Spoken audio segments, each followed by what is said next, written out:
आज हम आपके सामने वैयक्तिक विभिन्नता के अध्ययन की विधियों की चर्चा करेंगे।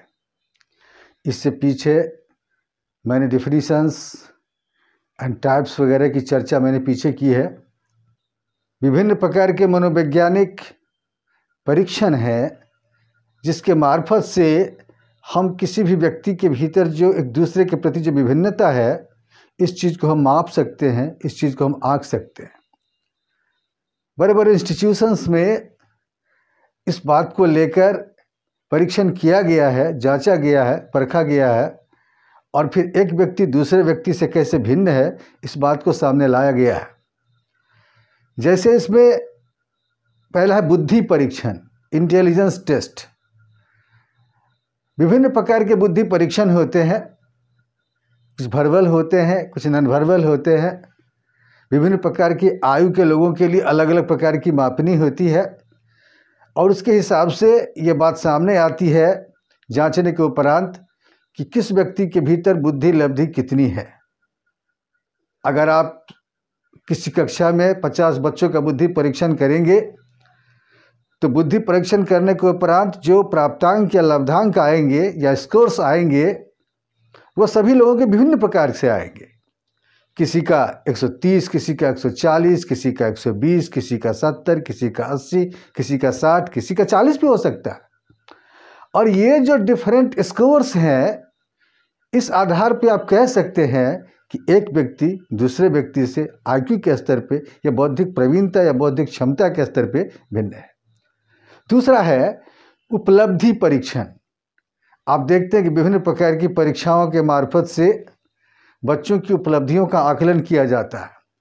वेरी प्राइमरी जो स्कूल्स हैं, जिन विद्यालयों में आपको बच्चों का विभिन्न प्रकार की परीक्षाओं के मार्फत से आकलन किया जाता है कि किस बच्चे के भीतर गणित से संबंधित योग्यता, विज्ञान से संबंधित योग्यता, पर्यावरण से संबंधित योग्यता, भाषा से संबंधित योग्यता कम है, ज़्यादा है या बहुत ज़्यादा है।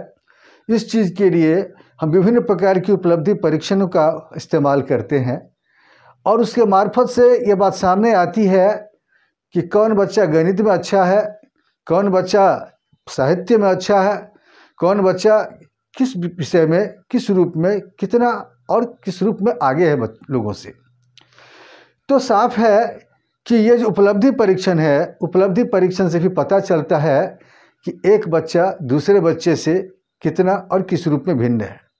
तीसरा है संवेग परीक्षण, टेस्ट ऑफ इमोशन। अब देखिए कि जो इमोशन के स्तर पर भी, संवेग के स्तर पर भी हर व्यक्ति दूसरे व्यक्ति से भिन्न होता है, हर बच्चा एक दूसरे बच्चे से भिन्न होता है। तो आखिर एक बालक दूसरे बालक से वो कितना भिन्न है, इसके लिए संवेग का परीक्षण किया जाता है और संवेग के परीक्षणों उपरांत पता चलता है कि ये विभिन्न प्रकार के संवेग जो हैं किन बच्चों के भीतर कम है, ज़्यादा है, बहुत ज़्यादा है। कारण देखिए आप कि क्या आप देखिए एक खास परिस्थिति विशेष में, एक खास घटनाक्रम के प्रति बच्चे जो विभिन्न प्रकार के व्यवहार प्रदर्शित करते हैं वो सभी बच्चों के अलग अलग होते हैं। अगर हंसने की बारी आती है तो कोई थोड़ा हंसता है, कोई बहुत ज़्यादा हंसता है, कोई लोटपोट हो जाता है और किसी को देखे सिर्फ मुस्कुरा भर रह जाता है। तो साफ है कि संवेगात्मक स्तर पर भी एक व्यक्ति दूसरे व्यक्ति से भिन्न होता है। और इसके बाद है अभिक्षमता परीक्षण, एप्टीट्यूड टेस्ट।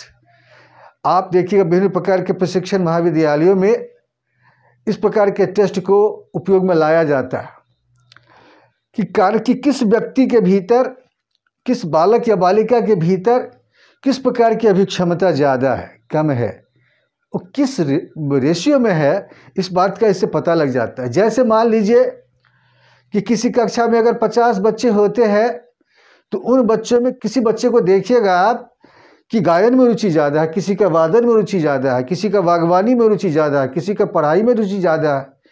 हर क्षेत्र में उसकी विभिन्न प्रकार की जो भी क्षमताएँ हैं वो अलग अलग होती हैं और इसको विभिन्न प्रकार के परीक्षण के उपरांत एक खास प्रकार का क्वेश्चनर होता है और उस क्वेश्चनर के को पढ़ने के बाद बच्चे उसका जो जवाब देते हैं और उसके हिसाब से फिर उनका आकलन किया जाता है और इससे पता चलता है कि किस बच्चे की रुचि किस क्षेत्र में ज़्यादा है, कम है या बहुत कम है।